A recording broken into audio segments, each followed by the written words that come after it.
Welcome back, trainers, and in this video, I'm not even going to sugarcoat it. We're going to be talking about the algorithm. Believe it or not, I'm not here to argue. So let's just take a look at this. I'm just going to be presenting this to you. We have a Swampert in the back and then the Grass Superior in the front. So if you're not 100% sure on how this does work, the algorithm talk, what I've been going through, if you haven't been following all the other videos, I'll briefly tell you here. So basically, in the back, we have the Swampert, right? We have a chance of pulling up something that we're super effective to with our typings and or weak to. So what you want to do is put something in the front that could potentially cover both of those things. That's the kind of the whole thing here. All right. Now it's not only based off of the moves that you do have. It's not only based off of the Pokemon's typing. It's based off both of those. So if you have a super effective charge move that is going to be strong to their Pokemon in the front, that could potentially even pull that up there as well. So for instance, if you're using Gengar with Focus Blast, and we're just going to say a Steel type was pulled up in the front, okay? We're not going to say what moves it has or anything. We don't want to get too complicated with that. We're just going to say a Steel type was pulled up front. You have a Gengar in the back with Focus Blast. Now, it's probably been pulled up front because you have Focus Blast, which is super effective, and therefore it's going to be pulled up in the front. That's just the way this is working here, folks. So like I said, the Swampert, it's going to be extremely weak to Grass. It's going to be doing great up against, say, ground types, steel types as well. It will take into accountability of the typing as well as the moves. You have to think about all of that. So you put a Swampert in the back. You want to put something in the front that could potentially handle ground, steel, and grass types. So that's why we were running with the Nidoqueen. We're going to kind of switch it up. And I will be switching up the leads so you can see the fluctuation of Pokemon that it does throw at you, okay? And somebody said, well, why don't you do this in real time so we can make sure that you're not just pulling all the battles that are aligning with what you're saying? One, I don't do that live stream. And two, you can go take a look at, I don't know, the hundreds of battles that I've done in the past where I wasn't trying to align with some agenda of an algorithm. And you can simply see all of the patterns that we're seeing here. Three, you can go and watch streamers. So we have a Swampert in the back with water. And it looks like we're going to be pulling out something that doesn't want to really be seen with the Swampert matchup. In this case, we're going to be seeing Altaria. So this is not particularly bad or anything. We'll just go ahead and stick this one out and see what we can do. We have the Skarmory. So we're going to go ahead and swap to catch a flying, not very effective flying move here. So yeah, this is, like I said, I'm not here to argue. I don't know why people get so... You know, actually, let's talk about it for a second while you just take a look at this battle here. I feel like the reason why people get so upset is because, one, it's going to bring them clout to just get involved into the so-called drama while I'm just basically just stating something, stating my personal opinion about a video game that's broken at that. So it's like, what are you getting upset about? I understand why, because you want... something, they need something in their life that matters. There's nothing of any substance in their life. I mean, I can't, I don't want to get so nasty and say that, but they're just, it seems like they're just really reaching for clout or just to be involved, to just be a part of something. So this is the reason why. Or there's another thing where they say that I am being responsible for a drop off in people playing Go Battle League because I'm talking about an algorithm. And it's discouraging people from wanting to play because of that fact. Well, I hate to break it to you, but like I've said before, take a look at the views on my channel. I'm not that big of an influence in the community. I have a bit of an influence. There's no denying that, but I'm not like some all-seeing kingpin who runs the show here, and my word is going to convince everybody. So again, we have another Altaria with the Swampert in the back here. So you can see the patterns yourself. And some of these battles, I'm just going to show you the thing because I just get straight hard counter. There's nothing I can do. And we have another Pokemon that is going to be pretty good up against Swampert, and that's going to be a Empoleon here.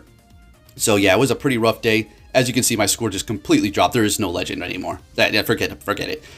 So we have a Galarian Stunfisk in the front, and you guessed it, the Swampert's still in the back. And here you go. This is, I feel like, a lot better than before. While I was using a weird team, which it was still relevant for what I was trying to talk about, but this is going to be a lot more relevant here. So we have a water in the front, again, with the ground typing on the Swampert, pulling out that water type in the front. On to the next one, let's go ahead and see. Now we have a Sableye in the front. What's in the back? A Swampert, pulling out another Swampert with the water typing, super effective to the ground typing that we do have in the back. All right. Again, that was going to be another one that I get smacked around. And we have a Ferrothorn, and we have a Swampert in the front. Wow, what do you know?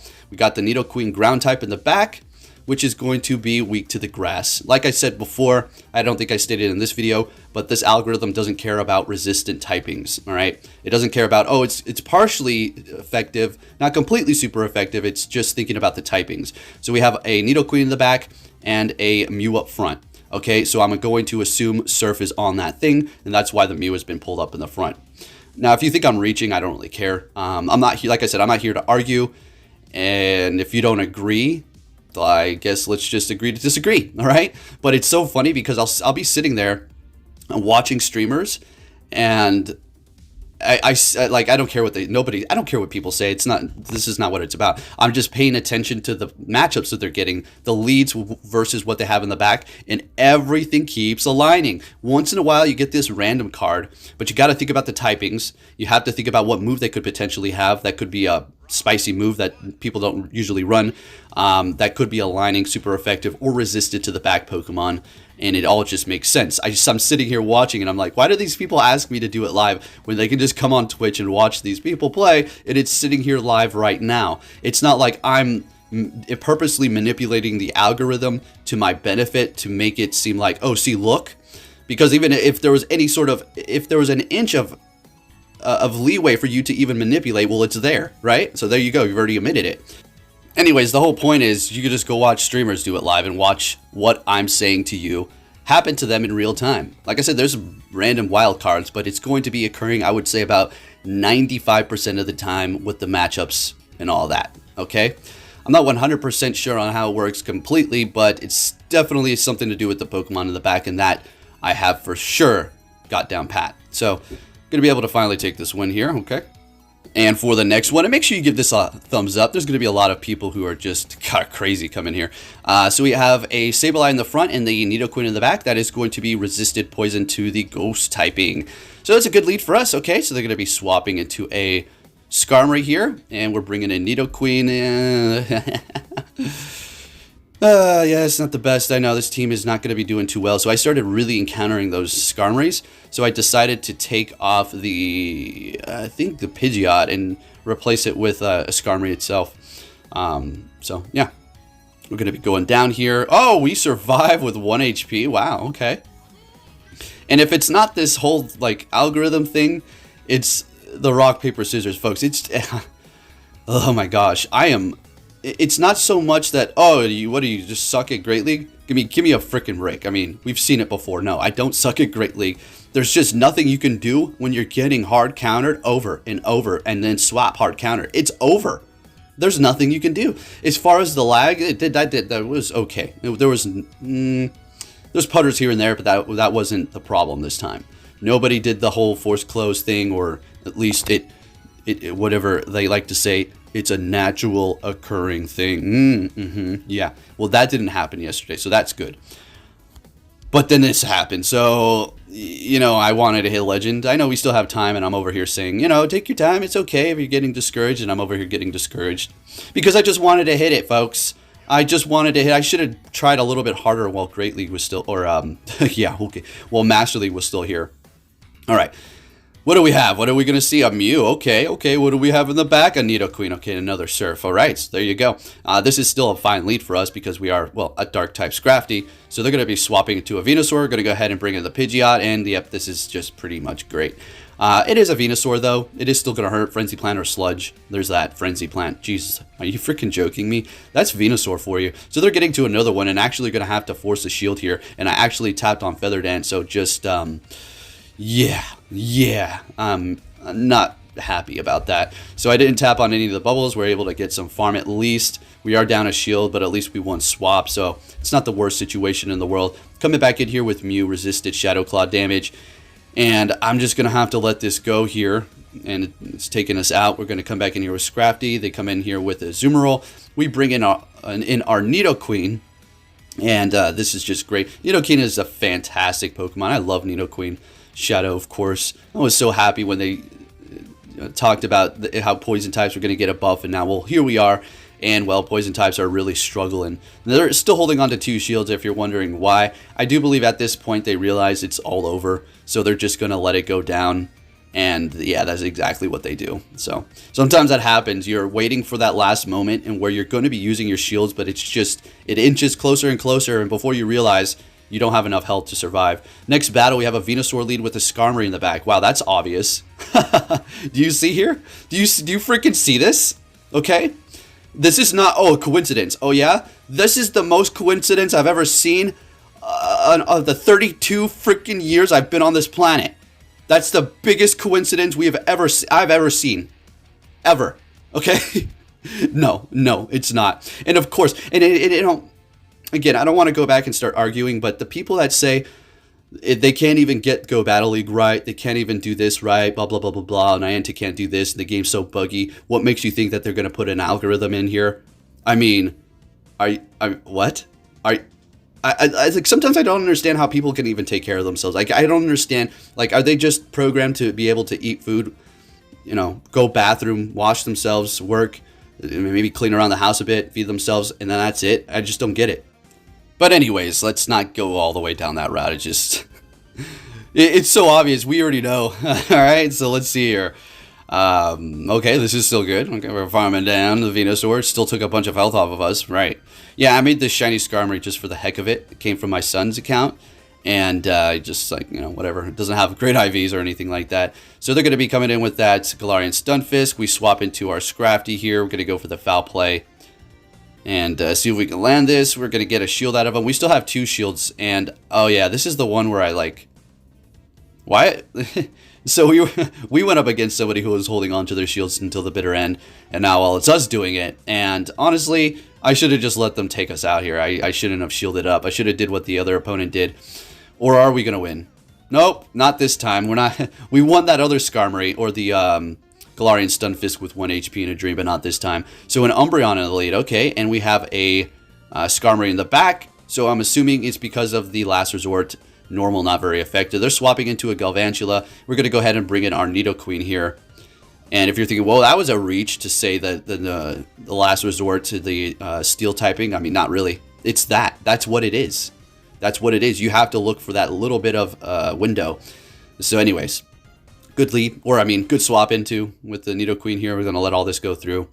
And in comes the Umbreon here. We're going to go ahead and go for the Poison Fang. See if we can get another one of these through. If we can land 2, that would be great for the Scrafty. And that's good. Fantastic. But what's going to happen here now is by the time our Scrafty can come in, well, they can swap. As soon as we bring it in, they're going to swap. So we'll see what they're going to bring in. Or they're going to get this off first. Let's see. Is it a Psychic? There's your Last Resort confirmed. All right. And they're swapping into a Jellicent here. Okay. We're going to go ahead and throw Foul Play. And then swap into our Skarmory here. And we're looking pretty good. Scrafty still has a good amount of health left. And we're going to be able to take this. Now, I shield this up. I should have totally just let the first one go through. Skarmory can take a Shadow Ball, no problem. And they hit me with a Bubble Beam bait. And we use a shield. I mean, we're not in the worst position. But we need to start thinking about what we need to do here, unfortunately, because we did shield that up. All right, so we're going to be able to get to a Sky Attack here. Let's see if they want to shield this up. They're going to pretty much have to. Yeah, I mean, once the Scrafty's up against Umbreon, it's GG's. So I'm farming up a little bit. We can swap again, and here we go. This is, you already know what it is. Yeah, they're going to go Foul Play here. We actually let it go through, calling it, because Last Resort actually does a good amount of damage. So that was a good call on our end. All right. Making up for that shielded Bubble Beam. Now we will go ahead and shield this one up here. It is a Last Resort this time around. Going to counter down. And we take the win there. All right, fantastic. On to the next one. I think we just got a couple more examples here for you. And we're going to be seeing an Umbreon. What do we have in the back? It is a Skarmory. Sorry, that picture's a little light. So we have the same thing as before because of the normal type move. They're swapping into a Nidoqueen. And we're going to go ahead and bring in our own Skarmory here. And this is a good situation for us. Earth Power, it's going to do okay damage, but you know, we don't have to really worry about that. They're not going to be able to get to 2 Earth Powers here, especially when they let this go through. So there it goes. And if they did have Stone Edge, that is non-stab.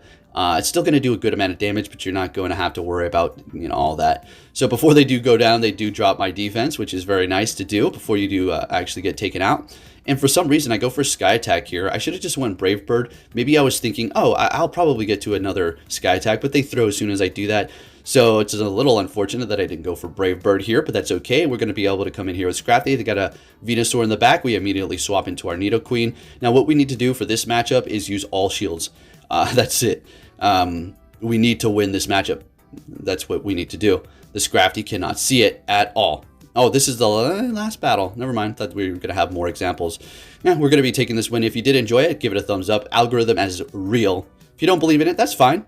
But anyways, thank you for watching and take care.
Hey! So you're finally here! Fantastic!